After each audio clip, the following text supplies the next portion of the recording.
तो अलिस तो अब फाइनली कंफर्म हो गया कि आयरन मैन मार्वल में रिटर्न आने वाला, बट ये अवेंजर डूम्सडे में नहीं बल्कि सीक्रेट वॉर में आएगा। तो देखो ये वाली बात टोनी स्टार्क की डेथ से ही निकल कर आ रही है कि टोनी स्टार्क मार्वल में रिटर्न आएगा या फिर नहीं, और आएगा तो वो किस तरीके से आएगा। तो आज मैं आपको इन सवालों का जवाब देने वाला हूँ जो कि बहुत ज्यादा अनएक्सेप्टेड और रियलिटी को भी चैलेंज करते हैं, जिससे इनके अलावा भी कुछ और छोटी मोटी अपडेट्स है उनको भी क्लियर करेंगे, जिससे ये वीडियो आज बहुत ज्यादा इंटरेस्टिंग होने वाली है। तो आप इस वीडियो को एंड तक देखें। तो फिर आइए इस वीडियो को स्टार्ट करते हैं। तो हेलो दोस्तों, मेरा नाम है Harshit Vashishth and you watching for Marvel fact HV. तो शुरू से स्टार्ट करते हैं, जिससे टोनी स्टार्क एक ऐसा सुपर हीरो जिसको सभी लोग बिलियनियर एंड एटीट्यूड वाला बंदा समझते थे, बट जब भी ह्यूमंस को बचाने वाली बात आती थी वहां पर टोनी स्टार्क अपने आप को सेक्रीफाइस करने के लिए सबसे आगे रहता था। बट यहाँ एंड गेम की बात करो तो एंड गेम में टोनी स्टार्क ने अपने आप को सेक्रीफाइस कर दिया था ह्यूमंस को वापस लाने के लिए, जिससे यहाँ पे एक इंपॉर्टेंट बात है जो कि शायद सभी लोग मिस कर देते और आपके दिमाग में भी होगी तो आप शायद उस पर ध्यान नहीं दे रहे होंगे। और वो बात ये है कि एंड गेम के फ्यूनल सीन में लिटरली हम जब टोनी स्टार्क का फ्यूनल चल रहा था तो वहां पर हमें टोनी स्टार्क का आर्क कैरेक्टर देखने के लिए मिला था, ना कि बॉडी।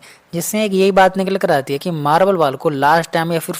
जो एंड ऑफ द सीन था टोनी स्टार्क का, उस टाइम पर मार्वल वालों को या फिर फैंस को टोनी स्टार्क की एज अ डेड बॉडी तो दिखानी चाहिए थी, जिससे फैंस को थोड़ा रिलेट होता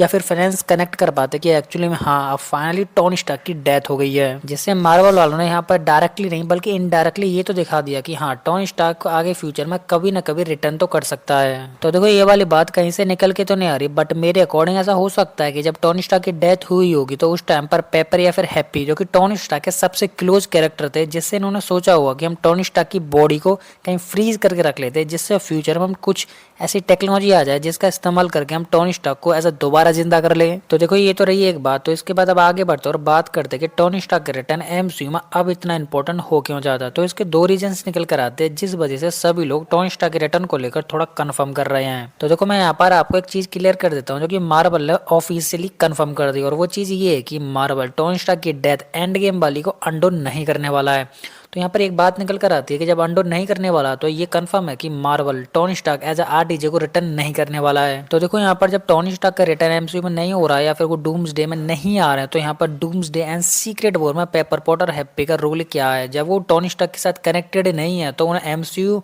या फिर डूम्सडे या फिर सीक्रेट वॉर में होना ही नहीं चाहिए। तो ये तो रही पहली बात। और अब मैं आपको दूसरी बता दूं जो कि मैंने आपको अभी वीडियो की स्टार्टिंग में बताया था कि पेपर पॉट या फिर हैप्पी ने जो टोनी स्टार्क की डेड बॉडी थी उसे रिजेक्ट करके या फिर फ्रीज करके कहीं रख लिया होगा, जिससे फ्यूचर में उसे दोबारा से जिंदा किया जा सके। तो पेपर पॉट और हैप्पी अब डूम्सडे में आएंगे और एक्चुअली में वो टोनी स्टार्क को जिंदा करने के लिए डूमते बातें करेंगे, और डूमते बातें नहीं करेंगे तो वो रीड रिचर्ड मतलब फंटास्टिक फोर के रीड रिचर्ड से बात करेंगे, जो कि हो सकता है कि ये दोनों कैरेक्टर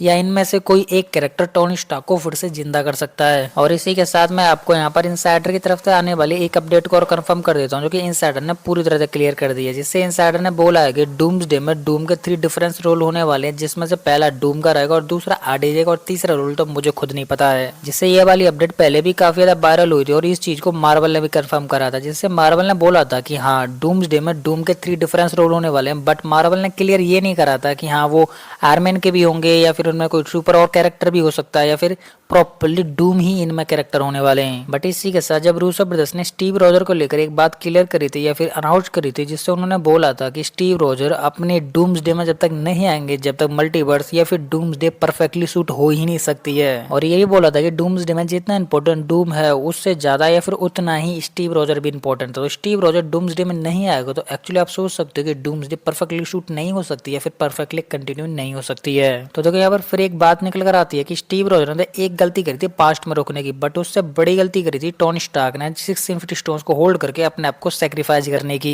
तो देखो जब स्टीव रॉजर पास्ट में रोकने की वजह से इतना इंपॉर्टेंट हो जाता है तो अपना टोनी स्टार्क कितना इंपॉर्टेंट होगा। और सबसे इंपॉर्टेंट बात की कैप्टन अमेरिका को पास्ट में ले जाने वाला भी स्टीव रॉजर ही था, जो कि पास्ट से भी पास्ट में लेके गया था जहां पर वो अपने फादर से भी मिला था और टेसरेक्ट को फिर से लेके आया था। तो देखो मेरे अकॉर्डिंग एक्चुअली में दो चीजें तो पूरी तरह से कंफर्म हो जाता है कि डूम्सडे में टोनी स्टार्क तो नहीं, बट हाँ सीक्रेट वॉर में फाइनली टोनी स्टार्क वापस आ जाएगा, जिससे टोनी स्टार्क को वापस लाने की जो एक्चुअली में जो प्रोसेस होगा वो डूम्सडे में होगा, बट डूम्सडे के बाद सीक्रेट वॉर में 100% टोनी स्टार्क रिटर्न करने वाला है एज अ आयरन मैन के कैरेक्टर में। और अब मैं आपको बताता हूँ कि टोनी स्टार्क को वापस लाने का प्रोसेस एक्चुअली में परफेक्टली वर्क कैसे करेगा या फिर कंटिन्यू होगा कैसे। तो देखो आपको फंटास्टिक कैरेक्टर्स के बारे में तो पता ही होगा, जिसमें रीड एंड सू है जिनका एक बेटा भी है फ्रैंकलिन, जिससे फ्रैंकलिन के पास दोबारा से जिंदा करने की पावर है, जिसका इस्तेमाल करके उसने अपनी मॉम सू को जिंदा भी किया था एज अ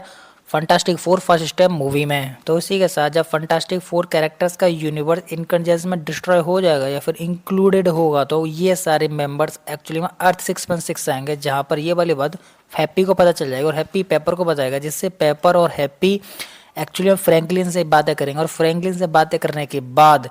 वहां पर को टोनी स्टार्क को फिर से जिंदा कराएंगे। और ये वाली बात में ऐसे ही नहीं, बल्कि अभी रिसेंटली में ये वाली बात एक इनसाइडर रिपोर्ट ने कंफर्म करा है, जिससे बोला है कि हो सकता है कि आने वाले फ्यूचर में फ्रैंकलिन टोनी स्टार्क से मिल सकता है। जिससे ये वाली बात इनसाइडर ने डायरेक्टली तो कंफर्म नहीं करी थी, बट हाँ ये जरूर बोला था कि फ्रैंकलिन फ्यूचर में टोनी स्टार्क से मिलेगा। तो देखो इस वाली बात पूरी तरह से कंफर्म हो जाता है कि फ्यूचर में कहीं ना कहीं फ्रैंकलिन टोनी स्टार्क से कनेक्टेड है। तो हो सकता है कि फ्रैंकलिन आगे फ्यूचर में टोनी स्टार्क को फिर से जिंदा कर दे। तो देखो आपके दिमाग में यहाँ पर एक बात निकल कर आ रही होगी कि टोनी स्टार्क एमसीयू में रिटर्न आ जाता है या फिर फ्रैंकलिन अपनी पावर्स का इस्तेमाल करके टोनी स्टार्क को जिंदा कर देता है। तो टोनी स्टार्क जो एंड गेम वाला मूवमेंट था, जहां पर उसने 6 इन्फिनिटी स्टोन्स का इस्तेमाल करके स्नैप कर दिया था और अपने आप को सेक्रीफाइस कर दिया था, तो वो पूरी तरह से खराब हो जाएगा या फिर अंडो भी हो सकता है। तो देखो इस चीज के ऊपर मैं आपको ज्यादा अच्छी तरह से या फिर प्रॉपरली तरीके से एक्सप्लेन नहीं कर सकता, क्योंकि मैं मार्वल स्टूडियो की तरह सोच ही नहीं सकता हूँ। तो देखो मे भी ऐसा हो सकता है कि जब टोनी स्टार्क की बातें चलेंगी या फिर एमसीयू या फिर सीक्रेट हो ना फाइनली टोनी स्टार्क रिटर्न कर देगा, तो आपको टोनी स्टार्क की पास्ट लाइफ याद ही नहीं रहेगी।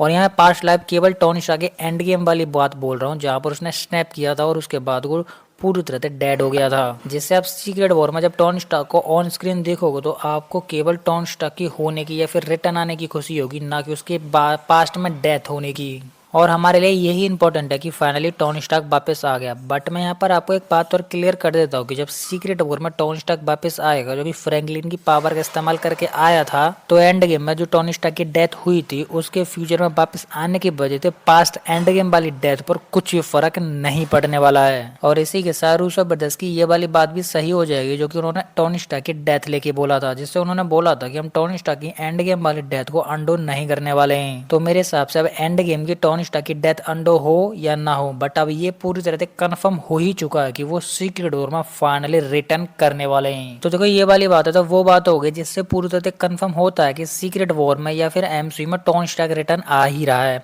बट मैं आपको बताता हूँ कि जब सीक्रेट वॉर में टोनी स्टार्क रिटर्न आ जाएगा तो वो एक्चुअली में करेगा क्या। तो देखो आपको ये जो फल्ट्रॉन का टोनी स्टार्क का विजन तो याद होगा, जो कि वांडा ने अपने क्योज मैजिक का इस्तेमाल करके टोनी स्टार्क को दिखाया था, जिसके अंदर टोनी स्टार्क ने सभी एवेंजर्स को ऑलमोस्ट टपका ही दिया था। जिससे ये विजन जिसने भी देखा था वो उस टाइम पर तो डर गया था कि टोनी स्टार्क भी ऐसा कर सकता है। बट धीरे धीरे सभी लोग उसे भूल गए और सबने यही सोच लिया कि ये फालतू का हुआ। बट ये फालतू था ही नहीं, क्योंकि टोनी स्टार्क का विजन वो कहीं ना कहीं से कनेक्टेड था डॉक्टर डूम से, क्योंकि वो विजन दिखाया था वांडा ने अपने क्योज मैजिक का इस्तेमाल करके। और chaos magic universe, multiverse and time से रिलेट होता है, जिससे वो विजन कहीं ना कहीं से डॉक्टर डूम से तो कनेक्टेड है ही। तो देखो इस चीज को तुम खुद इमेजिन करो कि तुम एज ऑफ अल्ट्रॉन मूवी का मेन विलन अल्ट्रॉन था, तो टोनी स्टार्क के विजन में अल्ट्रॉन होना चाहिए, जिसको टोनी स्टार्क ने टपकाया। बट टोनी स्टार्क ने अल्ट्रॉन नहीं बल्कि अवेंजर्स को देखा था और अवेंजर्स को उसने स्पेस में ले जाके टपकाया था। तो देखो इस चीज के बारे में मैं आपको क्लियर तो बता नहीं सकता, क्योंकि ये सारी चीजें टोनी स्टार्क से कनेक्टेड है। बट टोनी स्टार्क की भी डेथ हो चुकी है। जब टोनी स्टार्क सीक्रेट वॉर में रिटर्न करेगा तो ये सारी चीजें सीक्रेट वॉर में अच्छी तरह से क्लियर दिखाई जाएंगी। तो ये चीज समझने के लिए आपको सबसे पहले डूम्सडे मूवी समझनी पड़ेगी, क्योंकि डूम्सडे में पेपर पॉट एंड हैप्पी आ रहे हैं और वो कहीं ना कहीं टोनी स्टार्क को भी रिप्रेजेंट करेंगे ही।